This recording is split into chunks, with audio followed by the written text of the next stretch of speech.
Can you see that pass through the rocks there? That is Silent Rock. And also want to know why it's called Silent. Yes, and I forgot. I was going to say that before we got to it, because we were supposed to all be silent while going to it. Yeah. I forgot to warn you. We were all supposed to be silent and quiet and turn our radios off while going through that pass over there, the Silent Rock. Now, why is it called Silent Rock? Does anybody know? It's an old urban legend, basically, and there's all kinds of explanations that when they blasted the road there, that disturbed some Indian bones. Not true. That some kid got killed there or something. That's not true either. Somebody suggested that all these urban legends were invented by a bus driver who was bringing up a bunch of kids, and to keep them silent, invented this legend. Okay. However, I have a theory that I believe is true, and that is, I don't know how many of you remember, about 20 years ago, before they widened this road recently, within the last 20 years or so. I can't remember when, maybe 15 years ago or something.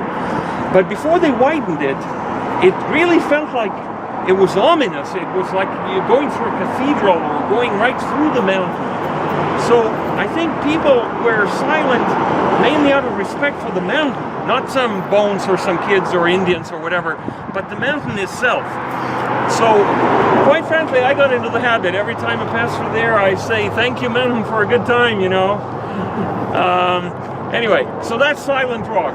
It is basically an urban legend. And here's a second urban legend, the map turn. Can you see the map right there? Yeah. Yep. That's the map of the United States. You can see the continental U.S., you can see a little bit of Alaska, a little bit of Maine. That big tree in the middle, maybe that's supposed to be the Great Lakes, but it's a little off.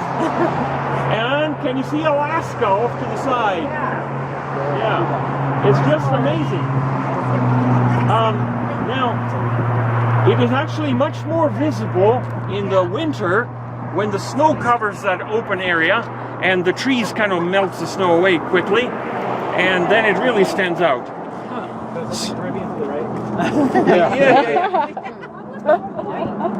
So anyway, I used to think that the map turn is mainly named after that, but that's only part of the reason. It is true, it's part of the reason. But when they first built this highway in the late 50s, they erected two signs here. One was a map of the whole area showing you are here, and the other sign, apparently there was a big forest fire here in the maybe early 60s, so they put up a sign explaining, it was kind of like those nature signs, you know, explaining about the forest fires and so on.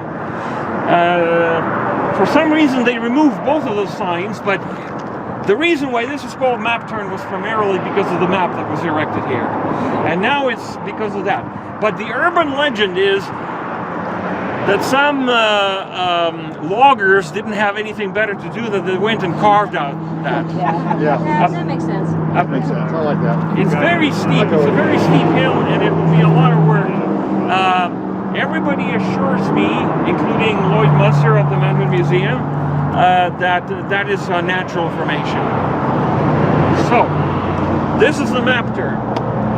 And a new improvement is coming. Over the next 3 years, they will improve this highway a little bit, because many traffic accidents happen here. So they will put a barrier right down the middle where the yellow line is now. They'll put these concrete barriers. And on top of that, they will blast away some more of this hill here, 4 lanes, so that maybe? you won't have rocks falling on us. 4 lanes? Do I hear 4 lanes? Yeah, maybe. I came through here one day, and right about there was white chalk mark all the way across and a big hole there. Oh. And it was like a flatbed came the corner too fast, laid over with a bunch of sheetrock, and slid over that bank. Anyone leave a bunch of coin on the shelf here? Oh! Lucky guy found some money. Anyway, Chuck Westergren says he heard about the legend of the Silent Rock back in the 50s, right? Yeah. And then he thought that it was all forgotten by now, and then he recently found out that no, people are still observing silence there. And actually, that's the wishing wall. The wishing The wall. wishing There we wall. go. So if you Yeah. wish points from the wishing wall, it's bad luck now. Oh, you leave it here. Make a wish. You're quick, Dave. Okay, that's it for general orientation.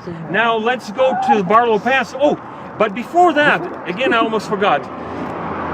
When the road makes a slight right, left, right, almost like a very gentle S-turn, we'll come upon a historic place. Right. You know which one that is? Laurel Hill.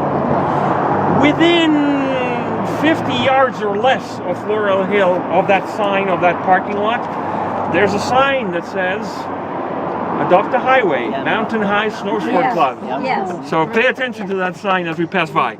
But otherwise, just follow me all the way to Highway 35 first, and then Barlow Pass. 2.6 miles. It's just past milepost 60 on the right. 2.5 miles beyond when Highway 35 starts, right? Right. Yeah, excellent.